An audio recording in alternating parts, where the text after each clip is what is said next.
What's going on? It is Cop Pizzle, and right out of the gate of the Giants offseason, we get news that Wink Martindale is going to resign as the defensive coordinator for the New York Football Giants.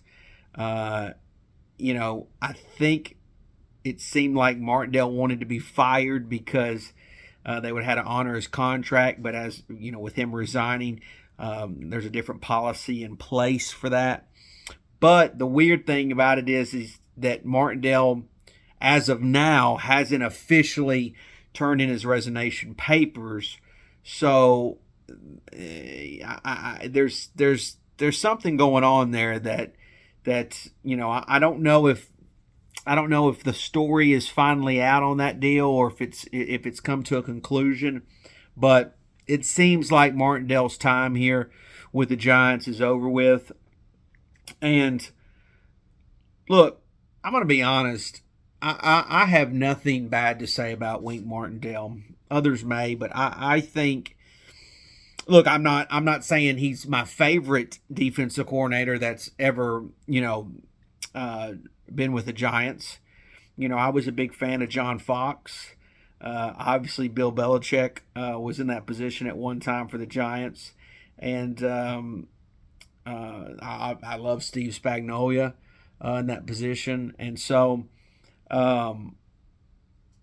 this is it's tough for me because I really feel like the defensive unit this season, when you look at the totality of the season, I thought they played pretty well. I mean, there were some games there that they could have done better, but the defense honestly really did a pretty good job throughout the whole year.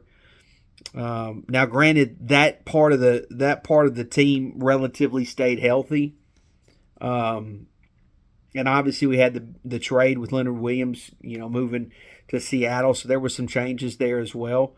But and then obviously the trade of Isaiah Simmons coming in, but there were some really bright spots of this Giants team thanks to the defense. Look, I'm going to be honest. From my perspective, I think Brian Daboll's probably a dick to work for. And the reason I say that is because you've seen the outburst on the sidelines with Daniel Jones, going against Daniel Jones, not only this past season, but prior last year. You saw it early in the season. You've seen him in early in this past season where I believe he took the play calling duties away from Kafka. And I think there was at times that, with Martindale, that he may have, kind of attacked him. And Martindale's, he's what a lot of you guys don't understand is when you're young and you're in a young position like Daniel Jones or Kafka, because they're relatively young for their positions, you can take some verbal abuse, if you will, right, from your superior. But when you get a certain age, you just don't give a fuck, you don't care and you don't really want to hear it. Is that right or wrong? That's, it is what it is. It comes with age. But I think that Daboll had a way of showing his emotions out in public, and Martindale may have been someone that would have rather that been done behind closed doors. That's just my read on it, my take. And at the same time, I don't blame Daboll for being that way. He may look at this like, look, I get one shot to be a head coach, and I'm gonna do whatever I think is necessary to win. And so, I wish that this would have worked between the two because, I definitely think Martindale is a good coach. I think he wants to try to pursue the ability to be a head coach.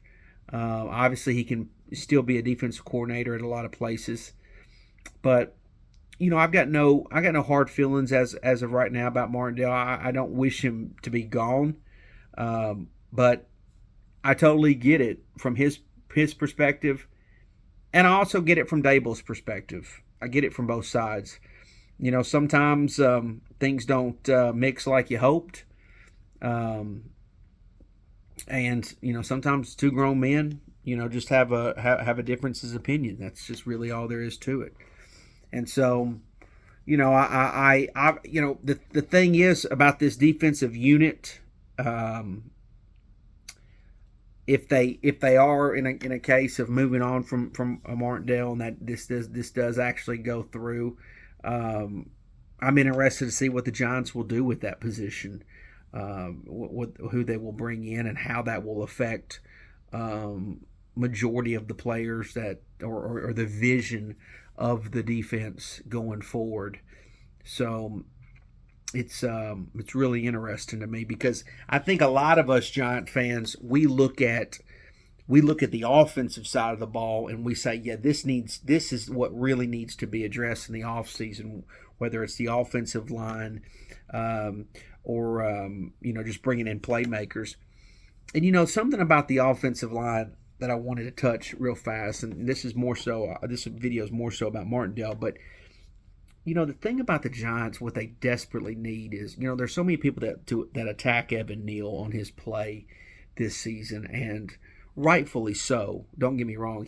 I don't think he had a very good sophomore season, but we need to find the ability to have 5 guys work as a unit, a true unit.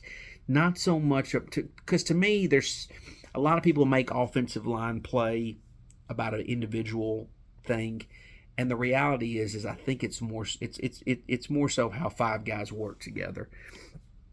Look, I know Andrew Thomas is still great, but we need 5 guys that can do the job and keep the quarterback upright. If you can't keep the quarterback upright, it don't matter how good the quarterback is, it's not going to be successful.